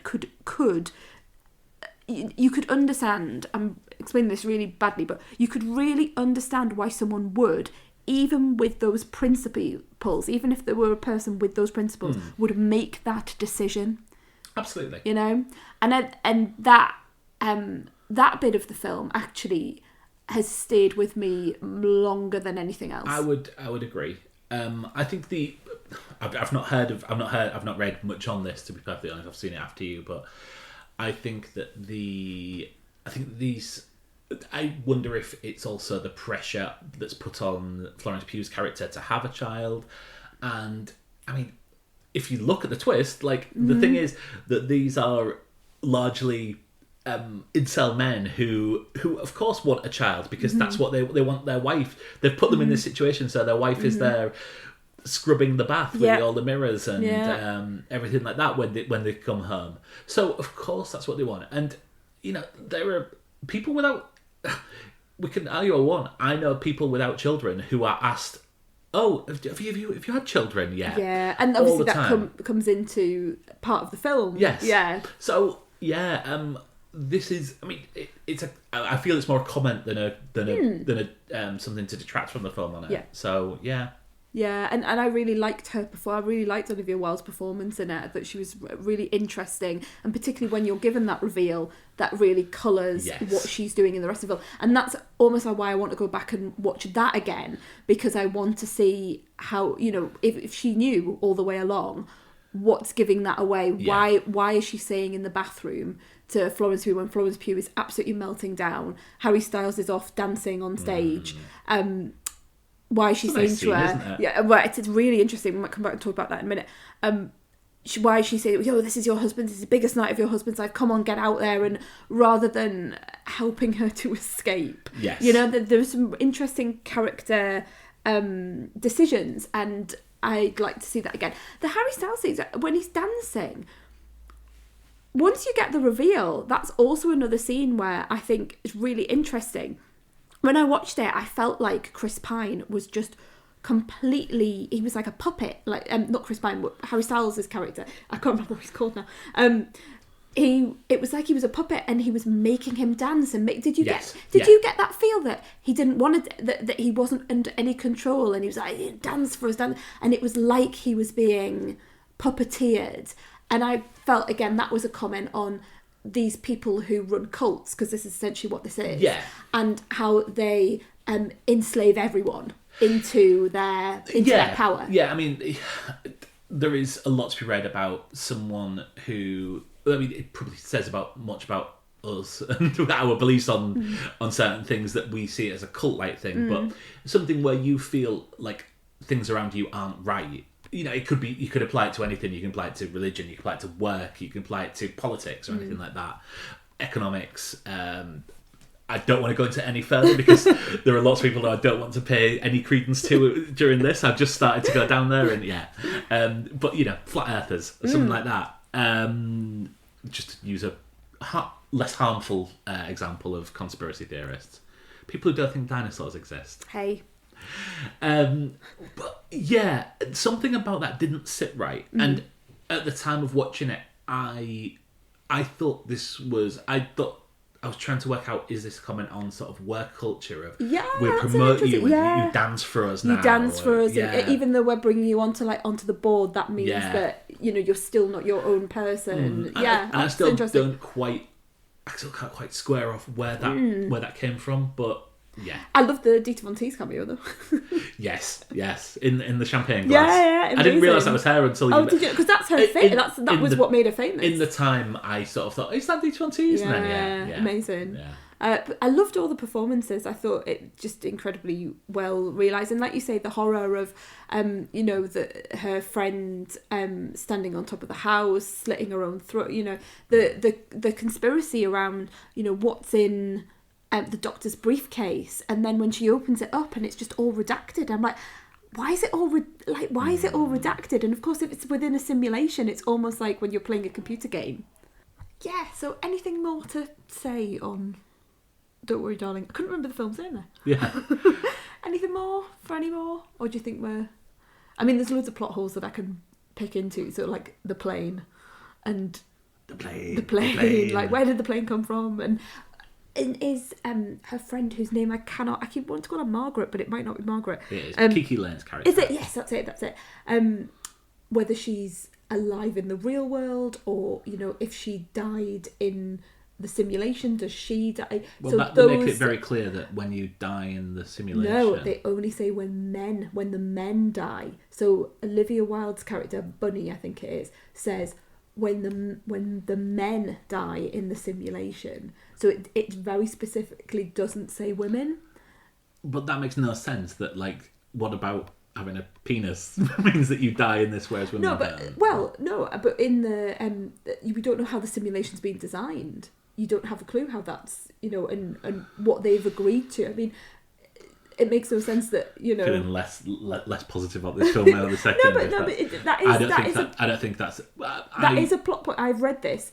That is a plot point that people are really picking up on and questioning. Why say the men when the men rather than when you die? when people die in here. I think that's very specific. It's bullshit, though. Like, that makes no sense in a No, that's why people sense. that's why people are querying it. But this is a science fiction, you know. I don't want to get into my. This feels like theories invented by people reading it rather. I don't understand why that would be a thing. Well, I thought it was very interesting. I find it. I find that puts me off the film more. Okay, I'll be quiet. I don't. No. No, but I don't want you to go off the just be if I keep coming up with plot holes and you going, oh, actually, it's now a 2-star film. No, but like, I don't. I've enjoyed that conversation. Like, is it just something that they've left in, or is it actually something that's to be thought through? You know, that there is a difference. You're not going with me on that. No, I actively dislike that theory. Okay. It's almost like as bad as Is He a Robot in Blade Runner, which is something I just kind of got on board with. You don't like that, do you? No, Whereas I that. do, I really love that, so that maybe that shows us the difference. This might be it. Yeah. Okay, let's bring it to that. We could have done an entire podcast on Don't Worry Darling spoilers. Cut all the rest of it out, we'll just do this. Make it a lot shorter to edit. So when do I get to No, I'm coming down the wrong side of this. I was going to say, so when do I get to join a simulation and you just go to work all day? But well, I don't think you should go down this route because anything that you say will not do well, given the themes of this film. I'm happy just being dirty and listening to podcasts on YouTube like Harry Styles does. Oh, I thought you meant dirty as in, like, you know, pervy, but no, dirty as in pervy as well. Dirty as in not having a wash. Yes, yeah. Right, let's finish. So yeah, if you're still with us, thanks very much for listening to the Honeymoon Period podcast. You can find us at the Honeymoon Period on Instagram and Twitter. And if you could leave us a review on Apple Podcasts or anywhere else you can leave reviews, that would be brilliant. 5-star rating on Spotify would be lovely as well. Pretty sure we did that like 10 minutes ago. Yes, we did, but that was for the people who were leaving us then. But these people have still heard and this. they're still here. But look how much better we're getting at it, though. Like, seriously, if you've ever gone back and listened, and who would, but if everyone go back and listen to some of our early ones, I mean, the amount of times we have had to, like, stop recording and just do it over and over and over again. And actually our friends... And again, that wouldn't be evident in the podcast which we've released. Yes, that's what I'm saying. But, you know, people might not have listened to those. But I was about to say our friend, the Robs, Rob Daniel and Rob Wallace from the movie Robcast and Another Time McLeod, 2 brilliant podcasts, have heard us. Now, it's that embarrassing thing of when you guest on someone else's podcast and they get to hear the unedited version of you. I remember us having an argument about what our web address was. Yeah, I know, I still don't know. honeymoonperiod.com if anyone's interested. Is it really? Yeah. Does it work? Because I couldn't get it to work. Well, I think that says more about... Thanks very much. Oh, well, thank you everyone for listening, and hope you come back soon. I don't know what we're doing next. We keep threatening a date night, don't we? We keep saying, we must do a date night, but given it's taken us a month to record between the last 2 episodes... we'll do a date night. We'll do a date night at some point. Pick a film. I will. This is the problem, you see, everyone. It's my turn to pick a film, and I just can't do it. I can name films that would be perfect for you to pick for us to watch. Well, why don't you give me a selection... And that will help me. That's not necessarily the point of date night, is it? I like options and choices. Just giving me a blank canvas and going, find a film, Elaine, any film. It just does not work for me. See you later, everyone. Chilling vision of my existence, isn't it? Bye, everyone. Bye-bye. Bye.